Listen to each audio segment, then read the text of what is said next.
बच्चों को लेकर आ गई मैं पिस्ता हाउस। पिस्ता हाउस हैदराबाद का फेमस है। यहाँ पे मैं बैठ गई और आ गए अरहम अहमद भी। फिर हमने ऑर्डर किया ginger burger and French fries. French fries बिल्कुल फ्री था। तब तक मैं दिखाने लगी पिस्ता हाउस की और भी कुछ चीज़ें, मज़ेदार चीज़ें। आप भी आए तो लेना ज़रूर। फिर हमने ऑर्डर किया कुछ और चीज़ें भी, जैसे कि पेस्ट्री। तब तक आ गया हमारा फ्रेंच फ्राइज और जिंगर बर्गर।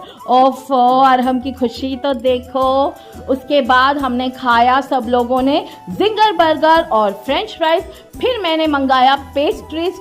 मैंने खाया इन लोगों में से 2-2 चम्मच पेस्ट्रीज। मेरा तो उससे काम बन गया और इन लोगों की खुशी तो देखो। इसके बाद हम निकल गए यहाँ से और चिचा को कर दिए बाय। फिर वहां से निकले, पहुंच गए यहाँ का फेमस आइसक्रीम। इसका नाम ही फेमस है।